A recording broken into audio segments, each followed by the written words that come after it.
అభ్యంతరకరమైనటువంటి పోస్టులను కోట్ చేస్తూ వాటి మీద కేసులు రిజిస్టర్ చేసి తగు చర్య తీసుకోవాల్సిందిగా మేమందరం వెళ్ళి పోలీస్ స్టేషన్లో రిపోర్ట్ చేశాం. నా పక్కనే ఉన్నటువంటి రమ్య గారు కానీ కార్పొరేటర్, అదేవిధంగా రాజ్యలత, మరి అంగడి శ్రీను, రవికుమార్, ప్రవీణ్ కుమార్, ప్రేమ్ కుమార్, మహమ్మద్, నేను స్వయంగా ఒక 5 కంప్లైంట్స్ పట్టాభిపురం పోలీస్ స్టేషన్లో ఇవ్వడం జరిగింది. మొత్తం 10 కంప్లైంట్స్ మేము పోలీస్ స్టేషన్స్లో ఇవ్వటం జరిగింది. అది 17వ తారీఖున కొన్ని, 18వ తారీఖున కొన్ని, 19వ తారీఖున కొన్ని ఇవ్వటం జరిగింది. వీటి మీద ఏ విధమైన యాక్షన్ తీసుకున్నారు అని విచారించడం కోసం ఫిర్యాదుదారులందరినీ వెంటబెట్టుకొని, నేను ఒక ఫిర్యాదుదారుని కాబట్టి అన్ని పోలీస్ స్టేషన్లకు వెళ్ళి తెలుసుకునేటటువంటి కార్యక్రమం చేస్తున్నాం.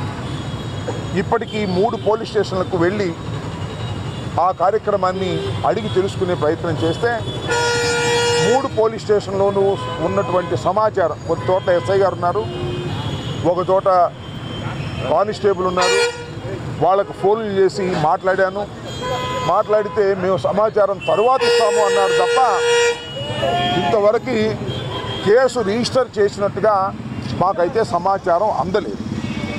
ఇంకా ఇంకో police station, Pattabhipuram police station కూడా వెళ్ళవలసి ఉన్నది. ఇదంతా ఏమిటంటే దేనికోసం మేము ప్రయత్నం చేస్తున్నామంటే, ఇది సోషల్ మీడియాలో వైఎస్ఆర్ కాంగ్రెస్ పార్టీకి సంబంధించినటువంటి సోషల్ మీడియా యాక్టివిస్టుల్ని సుమారుగా 10 రోజుల నుంచి సుమారు 100కు పైచిలుగ్గా కేసులు పెట్టి మా సోషల్ మీడియా కార్యకర్తల్ని, అభిమానుల్ని కూడా తీసుకువెళ్ళి కోర్టుల్లో ప్రొడ్యూస్ చేసి చాలా ఇబ్బంది పెడుతున్నటువంటి ఈ తరుణంలో, అయ్యా మా సోషల్ మీడియా వర్కర్స్ రాంగ్ పోస్టులు పెట్టారని మీరు అరెస్ట్ చేస్తున్నారు, మరి అవతల తెలుగుదేశం పార్టీకి సంబంధించినటువంటి సోషల్ మీడియా యాక్టివిస్టులు కూడా చాలా దారుణంగా జగన్మోహన్ రెడ్డి గారిని, భారతమ్మ గారిని, అదేవిధంగా మా మాజీ మంత్రివర్యులు రజనీ గారిని, నా మీద, నా కుటుంబం మీద, మా నాయకుల మీద సోషల్ మీడియాలో పెట్టారు. ముఖ్యంగా నేను కోట్ చేసింది ఏంటంటే, డైరెక్ట్గా లోకేష్ గారే ఆయన ట్విట్టర్లో జగన్మోహన్ రెడ్డి గారిని దూషించినటువంటి పోస్ట్ను కూడా నేను కంప్లైంట్లో జతపరచడం జరిగింది. దారు ట్వీట్ చేసినటువంటి దాన్ని కూడా నేను కోట్ చేసి ఇవ్వటం జరిగింది. ఇస్తే ఇంతవరకు మరి యాక్షన్ తీసుకున్నటువంటి చర్యలు కనిపించడం లేదు. యాక్షన్ తీసుకుంటారా లేదా తర్వాత విషయం. కనీసం ఒక కంప్లైంట్ ఇచ్చిన తర్వాత దాన్ని రిజిస్టర్ చేసి, దానికి ఎఫ్ఐఆర్ ఫస్ట్ ఇన్ఫర్మేషన్ రిపోర్టర్గా దాన్ని రిజిస్టర్ చేసి క్రైమ్ నెంబర్ ఇచ్చి, ఆ క్రైమ్ నెంబర్ తర్వాత విచారణ చేసి దానిలో వాస్తవం ఉందా లేదా తెలుసుకునేటటువంటి ప్రయత్నం చేయాలి. కానీ మేము ఇచ్చినటువంటి 10 కంప్లైంట్లో నాకున్నటువంటి ఇప్పుడు సమాచారం వరకు ఏ ఒక్క కంప్లైంట్ కూడా రిజిస్టర్ చేయలేదు. వైఎస్ఆర్ కాంగ్రెస్ పార్టీ మీద అయితే సుమారుగా 300 దాకా కేసులు రిజిస్టర్ చేశారు. ఏమిటి అన్యాయం? చట్టం తన పని తాను చేసుకోకుండా తెలుగుదేశం పార్టీ, లోకేష్ గారు అడ్డుపడుతున్నారు. పోలీస్ యంత్రాంగాన్ని తన గుప్పెట్లో పెట్టుకొని వైఎస్ఆర్ కాంగ్రెస్ పార్టీ సోషల్ మీడియా కార్యకర్తల్ని అరెస్ట్ చేసి వేధించేటటువంటి కార్యక్రమం చేస్తున్నారు. ఇది చట్ట వ్యతిరేకమైనటువంటి అంశం. దీన్ని మేము పర్స్యూ చేస్తాం. అవసరమైతే ఉన్నతాధికారులతో కూడా మాట్లాడతాం. అప్పుడు కూడా కాకపోతే న్యాయస్థానాలని ఆశ్రయిస్తాం. ఇవాళ నేను ఇంకా ఓ పోలీస్ స్టేషన్ ఉంది, ఆ పోలీస్ స్టేషన్కి కూడా వెళ్ళి నేను ఇచ్చినటువంటి కంప్లైంట్స్ ఏ మేరకు వారు చర్య తీసుకున్నారో తెలుసుకునేటటువంటి ప్రయత్నం చేస్తాం.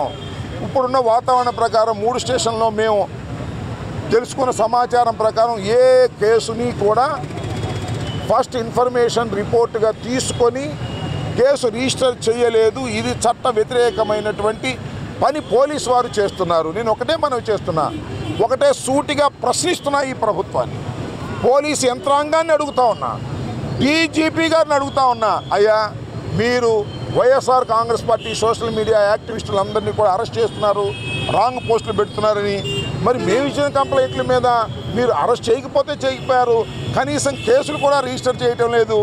ఏమిటి అన్యాయం? ఒకటే మనవి చేస్తున్నా, ఇవాళ మీరు ప్రారంభించిన సోషల్ మీడియా యాక్టివిస్టుల అరెస్టు కేవలం వైఎస్ఆర్ కాంగ్రెస్ పార్టీ మాత్రమే అరెస్ట్ చేస్తాము, తెలుగుదేశం వారు పెడితే అరెస్ట్ చేయము అనేటువంటి పద్ధతుల్లో మీరు వ్యవహరించడం అనేది చట్ట వ్యతిరేకమైనటువంటి చర్య. కాబట్టి దీని ఇలా మూగవడానికి వీల్లేదు. ఇరుపక్షాలు ఎవరైతే మీరు సోషల్ మీడియా యాక్టివిస్టులు ఎవరైతే రాంగ్ పోస్టులు పెట్టారని మీకు రిపోర్ట్లు వచ్చినాయో పార్టీలకు అతీతంగా వాటిని రిజిస్టర్ చేసి యాక్షన్ తీసుకోవాలి. తీసుకోకపోతే మేము ఉన్నతమైనటువంటి సంస్థలకి అంటే పైకి న్యాయస్థానాలకు వెళ్తామనే విషయాన్ని మళ్ళా పునరుద్ఘాటిస్తున్నాం.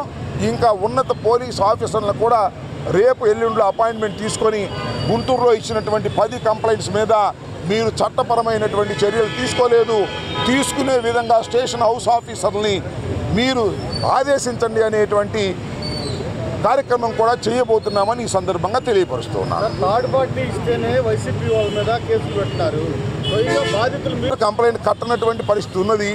దీన్ని మీ అందరి దృష్టికి పబ్లిక్లోకి చెప్పుకునేటువంటి ప్రయత్నం చేస్తున్నాం. తర్వాత న్యాయస్థానాలకు కూడా వెళ్ళి న్యాయస్థానాల్లో కూడా దీన్ని ప్రొసీజర్ ప్రకారం ముందుకు వెళ్తామని, ఎవరు కంప్లైంట్ ఇచ్చినా అది రిజిస్టర్ చేయవలసిందే, దాని మీద ఎంక్వైరీ చేయవలసిందే, లాజికల్ ఎండ్ వెళ్ళవలసిందే. అలా లాజికల్ ఎండ్కు వెళ్ళకోకుండా కేవలం మేము ఇచ్చిన కంప్లైంట్లను చెత్తబుట్టలో వేయటం అనేది సమంజసం కాదని పోలీసు వారికి, పోలీసు యంత్రాంగానికి, పోలీసు ఉన్నతాధికారులకి మీ ద్వారా మరొకసారి విజ్ఞప్తి చేస్తున్నాను. మీరు అలా చేయకపోతే ఇబ్బంది పడతారని కూడా హెచ్చరిక చేస్తున్నాను. అంటే ఎవిడెన్స్తో సహా మీరు ఇచ్చినా కానీ ఎవిడెన్స్తో ఇచ్చిన కేసు రిజిస్టర్ అదే ప్రశ్న మళ్ళీ నువ్వు అడుగుతున్నావు. ఇంకేదైనా కొత్త ప్రశ్న ఏదైనా ఉంటే అడగండి. ఎందుకు చేస్తున్నారంటే అంతా లోకేష్ గారి నాయకత్వంలో జరుగుతుందని మా ఆరోపణ. ఇంకా ఏంటి వెయ్యరు అని మా విలేకరి గారు స్వామి గారు అడిగారు. మంచి ప్రశ్న. ప్రైవేట్ కంప్లైంట్ వేయటానికి కొంత ప్రొసీజర్ నడపాల్సిన అవసరం ఉంటుంది. నెంబర్ 1, పోలీస్ స్టేషన్లో కంప్లైంట్ ఇవ్వాలి.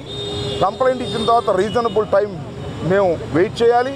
ఆ రీజనబుల్ టైం వెయిట్ చేసిన తర్వాత పోలీసు ఉన్నతాధికారులకు మళ్ళీ రాతపత్రంగా ఇవ్వాలి. ఇచ్చిన తర్వాత కూడా యాక్షన్ తీసుకోకపోతే we will go to the private complaints. ఆ ప్రొసీజర్లో వెళ్తున్నాము.